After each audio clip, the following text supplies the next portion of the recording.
ganito. Pakibasa kapatid na Daniel. Gayunman ang panahong yaon sa hindi ninyo pagkakilala sa Diyos, kayo'y nasa pagkaalipin ng sa katutubo ay hindi mga Diyos. Pagka hindi mo nakikilala yung Diyos, maaaring nasa pagkaalipin ka ng hindi talagang Diyos. Basahin natin sa English yan, kapatid na Daniel. Howbeit then, when ye knew not God, ye did service unto them which by nature are no gods. Hindi talagang tunay na Diyos eh. Ngayon, merong tunay na Diyos. Sa mundo, maraming kinikilalang Diyos ang mga tao, kapatid. Kagaya ng mga Bombay, kinikilala nilang Diyos, mga hayop. Kagaya ng tao dito, yung baka. Merong mga Bombay kumikilala sa daga, Diyos nila, daga. Nako, sumasalo pa sila sa daga, tapos yung tira ng daga kinakain nila, tapos lumuluhod sila sa daga. Kasi yun ang kanilang Diyos. May sumasamba sa hayop na mga apat ang paa, kagaya ng mga elepante, mga baka, ganun. Kasi nga maraming mga Diyos na kinikilala ang tao. May kanya-kanyang Diyos na itinuro ang iba't ibang mga ministro, mga mangangaral, mga propeta. Kagaya doon sa China, may mga ibang Diyos sila roon. Kagaya sa Hapon, ang Diyos naman nila si Buddha. Kung natatandaan mo yon, napapag-aralan sa high school yon. Ang Diyos ng mga Buddhist ay Buddha. Isang tao yon, Gautama ang pangalan, Gautama Buddha. Si Siddhartha Gautama Buddha na pinanggalingan ng Buddhism, hindi alam ng mga Buddhistang iba, namatay dahil sa pagkain ng nakakalasong kabuti. Lason pala yung nakain niya. Biro mo, yung mga Buddhista naniniwala, Diyos nila yan. Para mapaniwala mo kung Diyos ko yan, patayin mo na lang ako. Hindi ako maniniwalang Diyos yung Buddha na yan dahil tao lang yan at namatay nga yan eh. Ngayon, ang aming Diyos may anak, kapatid. Ang anak niya ang Panginoong Hesukristo. Nakasulat sa 3:16 ng Juan. Sapagkat gayon na lamang ang pagsinta ng Diyos sa sanglibutan, na ibinigay niya ang kanyang bugtong na anak, upang ang sino mang sa kanya'y sumampalataya ay huwag mamatay, kundi magkaroon ng buhay na walang hanggan. Ayan, ang kanyang anak ay binigay niya sa lupa dahil sa kanyang pagmamahal para maligtas ang mga tao. Sino ba yung kanyang anak na ibinigay niya sa lupa na para magligtas sa mga tao? Basahin natin yung 16:16 ng Mateo. At sumagot si Simon Pedro at sinabi, Ikaw ang Kristo, ang anak ng Diyos na buhay. Si Kristo yun, yung anak ng Diyos na buhay. Yun ang kanyang anak na ibinigay niya para magligtas ng mga tao. Ngayon, bakit ako naniniwala sa Diyos na itinuturo sa Biblia na pwede siyang magkaroon ng anak? Basahin natin ang katwiran sa 94:9 ng awit. Siyang lumikha ng pakinig, hindi ba siya makakarinig? Siyang lumikha ng mata, hindi ba siya makakakita? Ayan ang argumento dyan eh. Yung gumawa ng pakinig, hindi ba pwede siyang makapakinig? Yung gumawa ng mata, hindi ba siya makakakita? Ang sagot, pagka makakagawa ka ng mata, makakakita ka rin. Tingnan mo nga yung taong nakakakita. Nakagawa rin tayo ng mata na nakakakita. Yung camera, gawa ng tao yan. Parang mata yan, nakikita kita sa camera. Nakikita mo rin ako dahil sa kamerang nakaharap sa akin. Di ba? Yung pakinig, di ba kung nakakarinig, makakagawa rin siya ng pakinig? O, tingnan mo yung taong nakakarinig, naintindihan niya bakit siya nakakarinig. Nakagawa rin siya ng pakinig. Itong mic, pakinig yan eh. Yung napakinggan ng mic ko rito, binabato dyan sa inyo sa Pilipinas, naririnig nyo ako.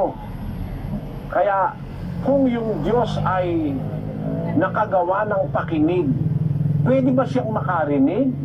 Siyempre. Siya nga ang gumawa ng pakinig, siya pa ang hindi makarinig. Eh siya rin ang gumawa ng mata, pwede ba siyang makakita? Natural. Eh kaya nga siya marunong gumawa ng matang nakakakita dahil siya mismo nakakakita eh. Anong kasunod nun? Eh kung siyang gumawa ng bahay bata, yung bahay bata ng babae nakakapanganak, siya pa kaya hindi pwedeng manganak? Eh makapangyarihan siya sa lahat. Kaya naniniwala ako, ang Diyos namin may anak. I prefer to believe in the God of the Bible. Yun ang masasabi ko sa iyo, kapatid.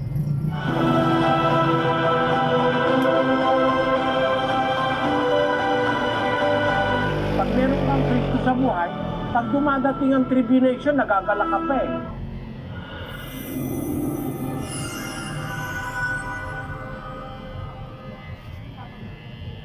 Kung meron po tayong tunay na Kristo, yung kapayapaan, kahit ano po ang dumating, hindi kayo magiging anxious, or hindi kayo magiging parang, hindi kayo mapakali, hindi kayo kalmado. Hindi po ganon ang nararamdaman ng may tunay na Kristo. Let us read Romans chapter 5 verse 1 up to 5. Yaman nga ng mga inaaring ganap sa pananampalataya, mayroon tayong kapayapaan sa Diyos sa pamamagitan ng ating Panginoong Hesukristo. Sa pamamagitan din naman niya ay nagkaroon tayo ng ating pagpasok sa pamamagitan ng pananampalataya sa biyayang ito, na diyan ay nagsisilagi tayo at nangagagalak tayo sa pag-asa ng kaluwalhatian ng Diyos. At hindi lamang gayon, kundi naman nangagagalak tayo sa ating mga kapighatian, na nalalamang ang kapighatian ay gumagawa ng katiyagaan. Makita mo yan, kapatid, ano? Ang sabi ni San Pablo sa mga tunay na Kristiyano, meron tayong kapayapaan sa Diyos sa pamamagitan ni Kristo. At sabi niya, sa pamamagitan ng pananampalataya, nagkaroon tayo ng pagpasok sa biyayang ito, dun sa kapayapaan. Nagkaroon tayo ng kapayapaan sa pamamagitan ng pananampalataya, na diyan naman nagsisilagi tayo. At nagagalak tayo dahil sa pag-asa sa kaluwalhatian ng Diyos. Hindi lang gayon, kundi naman kahit nasa kapighatian, nagagalak pa rin tayo. Pagka meron ka pong tunay na Kristo, kahit na usikin ka, mapighati ka, kung ano man ang dumating sa buhay mo, hindi ka parang natataranta o hindi ka kalmado. Kasi nasa iyo nga yung kapayapaan, yung Kristo. Kasi yung Kristo po, kapayapaan yun eh. Pag meron kang Kristo sa buhay, pag dumadating ang tribulation, nagagalak ka pa eh. Bakit kayo hindi kalmado? Ba't kayo? Kasi wala po kayong natatanggap na tunay na diwa ng kapayapaan na galing kay Kristo. Basahin po natin ang 14:27 ng 1. Ang kapayapaan ay iniiwan ko sa inyo. Ang aking kapayapaan ay ibinibigay ko sa inyo. Hindi gaya ng ibinibigay ng sanglibutan ang ibinibigay ko sa inyo. Huwag magulumihanan ang inyong puso, ni matakot man. Tingnan nyo, pag may kapayapaan ka, hindi ka magugulumihanan, hindi ka rin matatakot. Alin yung kapayapaan? Yung kapayapaan ko, binibigay ko sa inyo, sabi ni Kristo. Hindi gaya ng ibinibigay ng sanglibutan ang ibinibigay ko sa inyo. Yan ang nakikita ko po, to be honest and to be frank with you. Mabuti naman is inaamin nyo yung nararamdaman nyo na para bang madali kang makonfuse, hindi ka ako kalmado, sabi ng kapatid. Gusto ko, kalmado ako sa buhay ko. Wala po kayong talagang nasa inyo na tunay na Kristo. Hindi naman po katakataka. Maraming religion kasi ngayon nangangaral, hindi naman yung tunay na Kristo ay pinangangaral eh. Kaya ang natatanggap ng tao, hindi yung tunay na Kristo. Basahin po natin ang 11:4 ng Korinto. Sapagkat kung yaong paririto ay mangaral ng ibang Jesus na hindi namin ipinangaral, o kung kayo'y nagsisitanggap ng ibang espiritu na hindi ninyo tinanggap, o ibang ebanghelyo na hindi ninyo tinanggap, ay mabuting pagtiisan ninyo. Mabuti pa, wag mo nang tanggapin. Kung ang tatanggapin mo, hindi yung talagang Kristo, Baka kung yung Papa rito, sabi ni Pablo, mangangaral, ibang Jesus. Ako naman nakakatiyak eh. Ang maraming nangangaral ngayon, ang pinangangaral, ibang Jesus eh. Hindi naman talaga yung Jesus na ipinangaral ng mga apostol. Kasi sabi niya, kung yung mangangaral ng ibang Jesus na hindi namin ipinangaral, o kung kayo magsisitanggap ng ibang espiritu na hindi ninyo tinanggap sa amin, o ibang ebanghelyo na hindi ninyo tinanggap, mabuti pa pagkilsa na lang ninyo. Huwag nyo natanggapin. Yun ang ikinalulungkot ko, natuto mga tao nang wala sa Biblia, ng imbento, mga terminolohiya na labag sa diwa ng Biblia. Remember that the Word of God contains Spirit in them. As the Lord Jesus Christ said in John chapter 6 verse 63, it is the Spirit that quickeneth, the flesh profiteth nothing. The words that I speak unto you, they are spirit and they are life. So the words and the teachings of the Lord Jesus Christ contains His Spirit in them. Ikinalulungkot ko, baka makasakit ako ng damdamin, but it is the truth that is in the Bible.